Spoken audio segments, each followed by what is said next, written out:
Күнтай Туғанбаева, ойшыл адам. Қазанғап жалпы ойшыл адам еді. Ол жатса да, тұрса да үнемі ой үстінде жүретін. Бірақ оның нені ойлап, нені армандайтынын ешкім де білмейтін. Қашан көрсең де, оның қабағы жауар күндей тұнжырап, әсте бір ашылмайтын. Соған қарағанда, ел оны тау қиратып жүрген болар деп жорамалдаушы еді.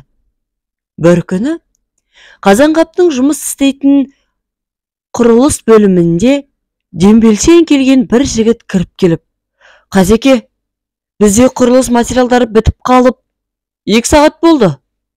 Жұмыссыз отырмыз. Бір шара қолдансаңызшы», деді өтініп.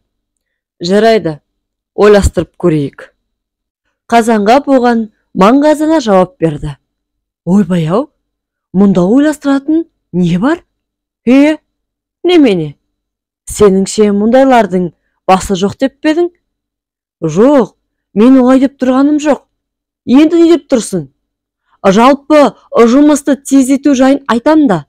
Сонда не істейсің маған? Құрылыс материалдарын тездетіп жеткізуге көмектесіңіз. Жігіт даусын көтере түсіп ежіктей сөйледі. Балақай, кеңірдегіңді үйтіп кермей-ақ қой. Онсыз да даусың зор екені көрініп тұр. Мен сізден даусымның қандай екен сұрап тұрғаным жоқ, деді жігіт кенет шырпыдай тұтанып кетіп. Маған құрылыс материалдары керек, түсіндіңіз бе? Түсініп тұрмын, бірақ бұл табан астында шешіле қоятын оңай дүние емес. Сондықтан ойластырып көру керек, деді ол алғашқы сөзін тағы қайталап. Сіз ойланып болғанша, ай өтіп, жыл бітер. Жігіт есікті тарс жапты да шығып кетті. Соның артынша асып сасқан екінші біреу кіріп келді. Қасеке, жаңа біткен үйді комиссия қабылдамай жатыр. Енді не істейміз?